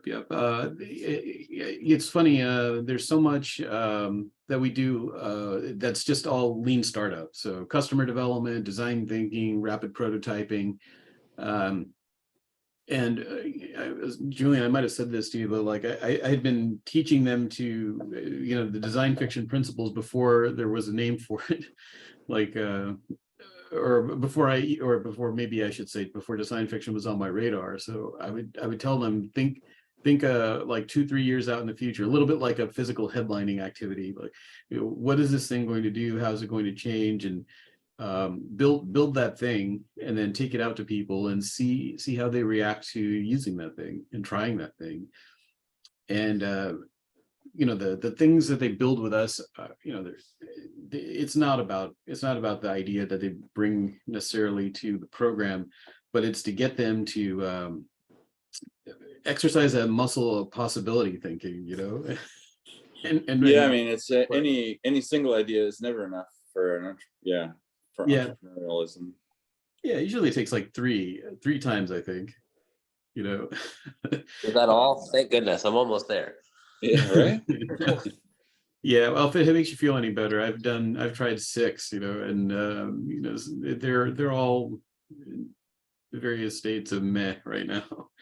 But I'm yeah, curious, have you found like what's the unifying factor that keeps them in that phase? Like what's the missing piece? And is there, I mean, with 6 you've got enough to have a pattern. What often doesn't get purchased? I have a couple of blind spots and skills that don't translate. I'm not a salesperson, for example, so needing to pair up with someone who is a natural fit to my gaps is the common thing. So when I have it, then things are super successful. When I don't, then things flounder, I think. Has anybody ever done a Briggs-Myers analysis kind of tool for business skills? Like, so you could find your complementary person? Like, not from a personality standpoint, but from a skill, like a business skills standpoint. Yeah, I was an entrepreneur in residence at the Intel incubator, and we used this one that the Army uses, actually. Give me just a second, I'll see if I can find the name of it. The Army. The predictive index is what it's called. And that one, for better or for worse, I mean, there's a lot of business culture, I feel, that adopts from military practices and military hierarchy. And so the predictive index is, it looks at, how much ambiguity you can deal with, how much and what kind of leadership capacity do you have, the ability to, make decisions with, some low amount of data, technical aptitude, and ability to deal with variety. So this one, more than MTBI, was helpful for me to relate back to other entrepreneurs in that program. Wow. I'll read up on that. That sounds interesting, actually. I find that for me, often what kind of falls off is like, there'll be some element of tasks that, you have to learn how to do early on just to get the thing off the ground. And then you get deep enough into the idea where like, there's not enough time anymore to do that thing that you had to work really hard to learn how to do. Because, you're on to the next kind of deeper phase of the idea, and not having somebody to continue holding up that end of the structure can make it difficult. You know, like I'm not as excited about launching products anymore. I want to be more on like the futures and research side, but like the business can't stop launching products. You know, it's just by the time it's ready to launch, I don't actually want to talk about it anymore. We call that being a 0 to 0.7, 0 to 0.75 kind of person. Not even a 0. You know, just want to be in that early stage. If it helps, one thing I've taught my students that I've found to be a truth is if you're obsessed with the idea, it'll only get you so far. You have to be obsessed with a customer problem and solving that customer problem. And then you can take a business from idea into a successful and long-lasting implementation, even if you're not the one scaling it up. Yeah, that makes sense. I mean, yeah, being excited about the the post-purchase journey, you know, and all of that stuff is it's not that it doesn't get me excited, but it's just fun to have people to work with on, you know, somebody who's going to tend to it every day. Yeah, Like, yeah, the compatriots. Julian, what's the relationship between design fiction and sustainability in the context of not wasting effort to building stupid things? It sounds like you're asking ChatGPT a question. I'm leading you, yeah, but I think it sort of does save the effort of doing stupid things, right? Like if we're not going to actually build it, but we can see the dystopic values of it or something. Yeah. I'm not sure how to answer that, although when I think about like climate change and all, and you know, those really important aspects, I just come back to like no one has yet, to my knowledge, created the effective, acute imaginary that's going to really enroll people in the project. It all seems like, you know, kind of dauntingly punitive. Like, okay, we missed it 1.5 degrees, so we're screwed. So like, well, now that's let's talk what about put something on the feed today about somebody had a nice Venn diagram and they were talking about sustainability, and I said, yeah, sustainability just sounds like barely survivability instead of thrivability. Mm-hmm. So that is the climate conversation, Random, because I'm the marketing director for this climate tech company that's trying to replace fossil fuels. And the CEO was the one who wanted to change that Venn diagram when we were building the website. So I like that distinction. Yeah, sustainability just talks to closing the loop. It doesn't. So I worked for 3 or 4 years, 2 or 3, 4 years. It sort of depends when you count me in. With a company that was doing a deep green ceramic cement material, called geopolymer material construction, and we were looking at top to bottom manufacturing of the material all the way to deployments. And yeah, it was just amazing conversation. But you realize that we spend like 5 to 15% of our annual energy budget on cementitious products, and they only last like 50 years.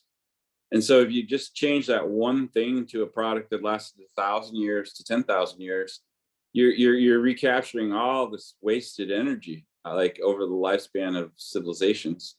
That's why the climate stuff is fun, because it's like, it's the kind of stuff that it actually only matters if it scales, right? And it's not in like some Silicon Valley nonsense stuff. It's like, you really, you know, there's only a few materials in the world that really command that order of magnitude. And if you shifted them, you know, even 1%, you would radically shift the horizons of humanity. And like, those questions are really cool and exciting. And yeah, I found one of those basically, and I found the answers to it too. And it made me aware that abundance reality is tangibly real if you just shift a few strategic values like that. It's true. Do you and go then by the whole ecosystem or Bill? Storytellers. What's that? I'm sorry, I interrupted you, Aaron. No, go for it, Sasha. You're fine. Yeah, I was just asking, do you go by Philip or Phil? I go by Philip or Random. I was going to say, you were asking about the kind of intersection of design fiction and sustainability or climate change. And I was thinking about like, what are those artifacts? And I have one on my desk. Yeah, there you go. So this is actually I was thinking of comic it. book. Oh, nice. That's cool. One And- of my family friends is the fellow who chaired the UN subcommittee on writing the climate report. So he was in charge of the 250 scientists that wrote the report, like back in the millennium, that said, yeah, scientists agree it's a problem.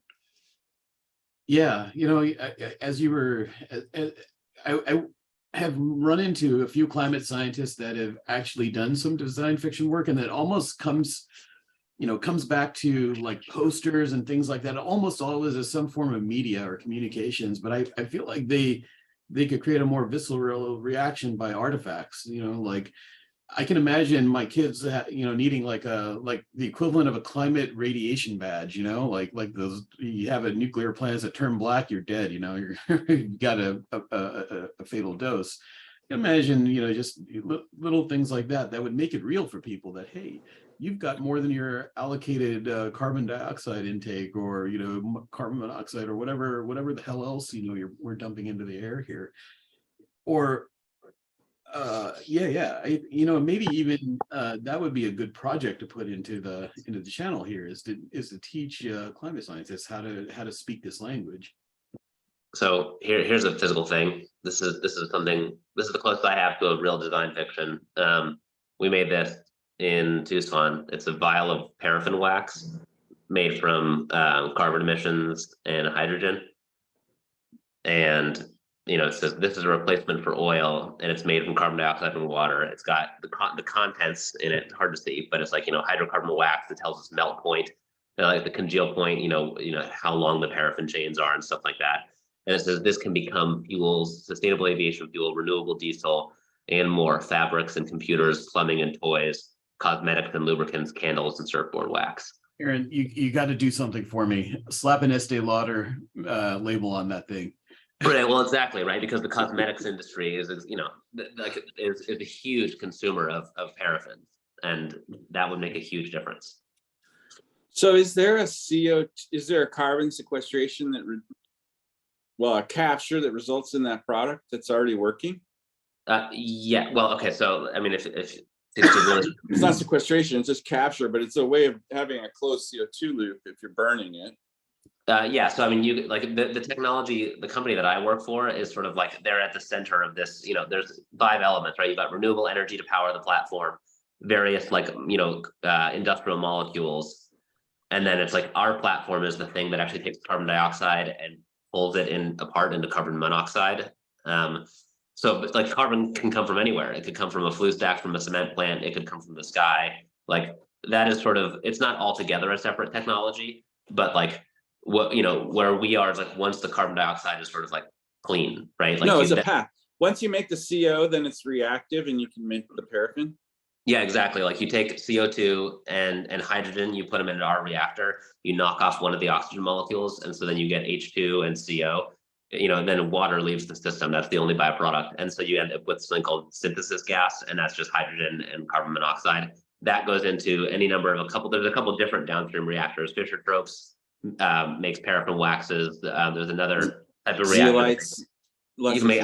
You can either do alcohols or waxes, basically. It depends on whether or not you knock off the remaining oxygen molecule, right?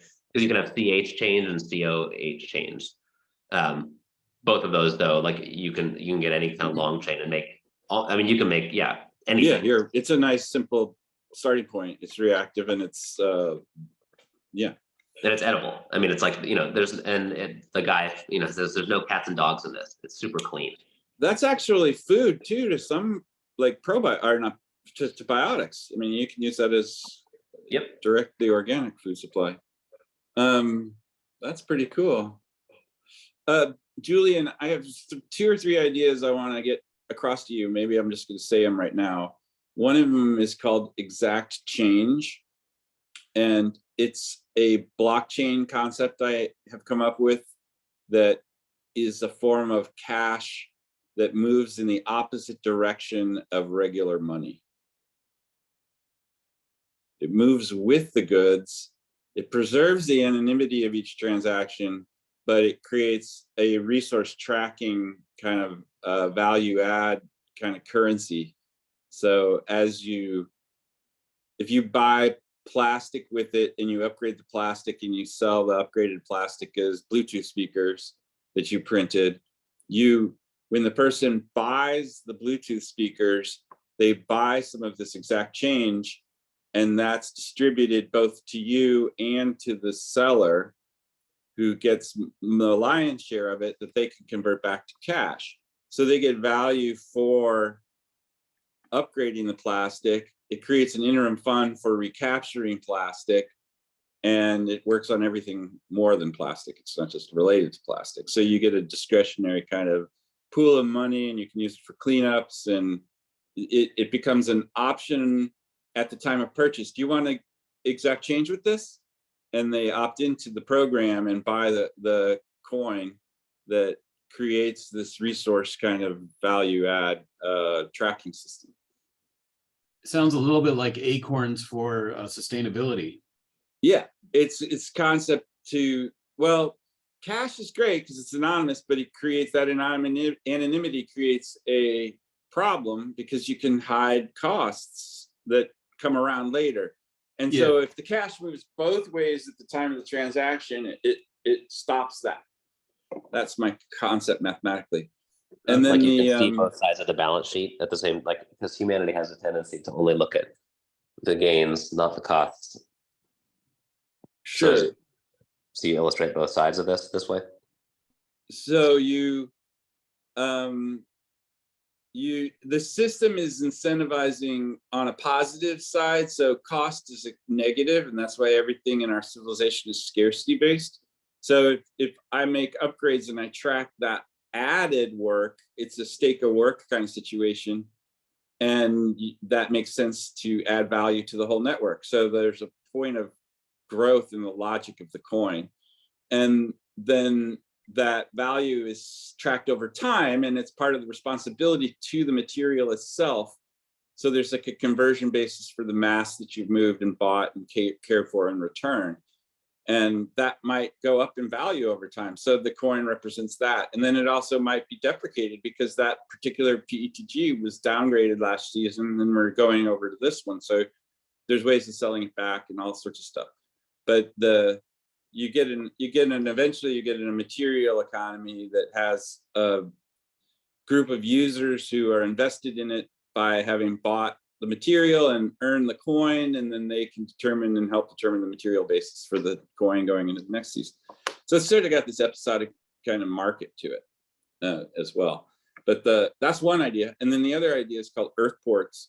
And it's the idea of like why civilization fell at the end of the Golden Age, the Mycenaean and all that kind of era, is the archaeologists used to say it was the boat people.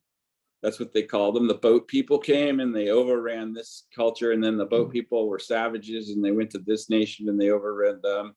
And then the boat people went here and they knocked down all 12 of the different civilizations that were working in a network at that period of global time. And the idea here is that the boat people, they're figuring out, weren't a race. They were the refugees from the other one. So there was this kind of domino effect, and each one fled to its neighbors and became the boat people, the boat people, the boat people. Well, that's just a name for refugees. So the biggest problem you have is that if the network starts to fail, everybody runs to their neighbors and becomes refugees and swamps that boat too. And so Earth Ports are designed to catch communities where they fall as the climate changes happen. The idea being that the community itself is worth preserving, and the faster you can do that. So it's locked and loaded building structures. This comes from the geopolymer thing, because we were building super cheap geo-based homes.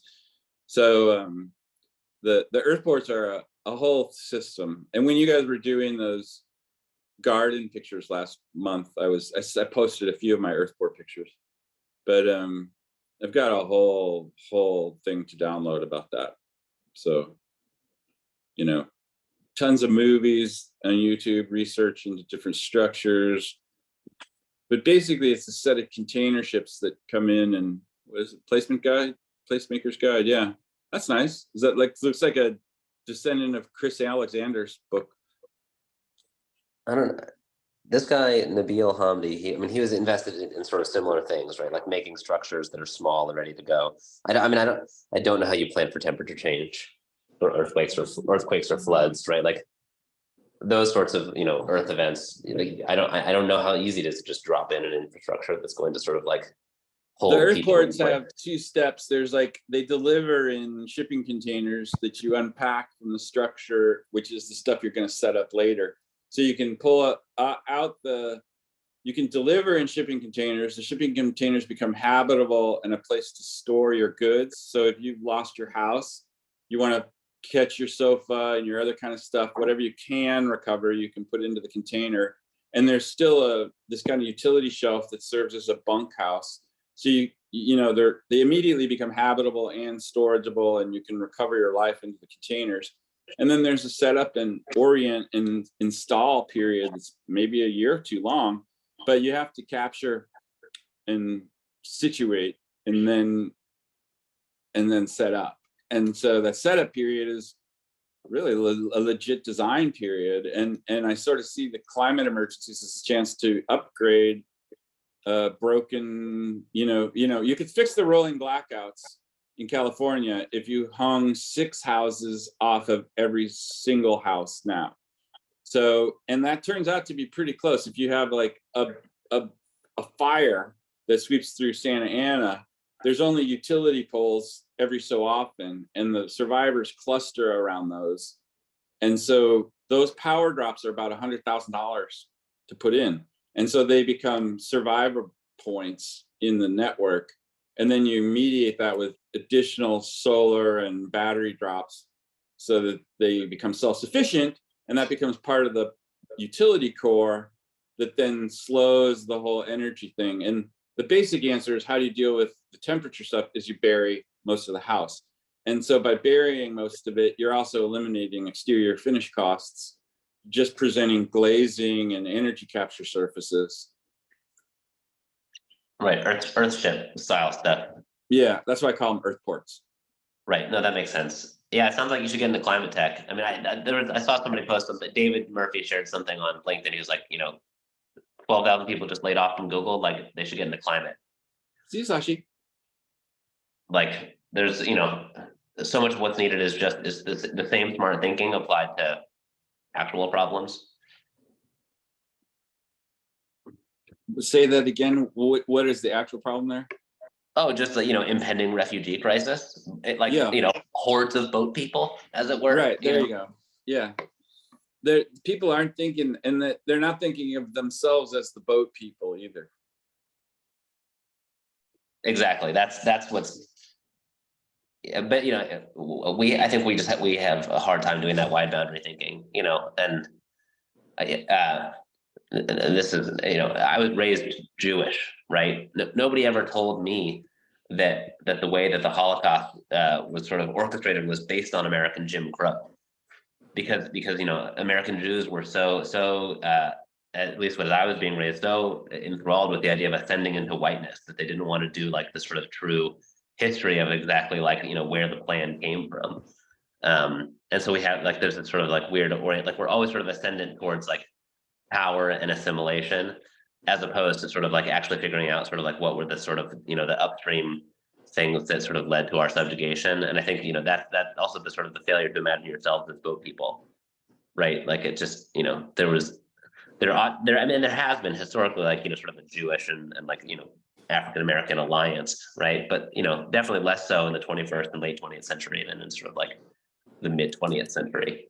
I heard at the last Shabbat dinner I was at, I heard somebody talking about the dilemma of the modern Black psychology with regard to seeing themselves as a slave, whereas the Jewish tradition has had that in their journey, but overcome that part. And so it's an interesting distinction in the sort of cultural continuity of the two, how, why there is affinity to begin with, but also the limits of the current conversation in the Black community. I thought was an interesting point. Well, I mean, I don't know. I think the limit is sort of maybe more in the white community. Like Hitler's whole thing was like the thing that it's so easy in America is that because like, well, they're Black. It's pretty obvious. And whereas in Germany they had to like give people the armband. The only Yeah. reason you're able to get away from it as a Jew is because you look like a white person. And because race is an invented thing, right? Like race is not real, but racism is. And so, that it gets to me down to the entirely just down to self and other, in capital other, and the inability of people to embrace the other as anything but a horror, like in the Apocalypse Now version of it. It's really like scary to consort with the other in any way. It's just sort of amazing. it makes me wonder too, we're already talking about like the ABC Solar Punk book, like what other children's books, ought to be made, to because children's books and toys are design fiction. You could just do an ABC book of the shadow and do every one of the scary things in the shadow, and turn the coin over when you turn the page to see what was on the other side of the, the front and the back of each page. That's a great idea. Yeah, that's cool. Hey, I gotta bounce, you guys. I gotta go do the grocery shopping. Did you guys want to continue, or should we just? No, we can go. Nice to meet you, Aaron. Yeah, you as well. We'll chat more soon. Yeah, thanks, Julian. Yeah, talk to you guys soon. Peace on earth.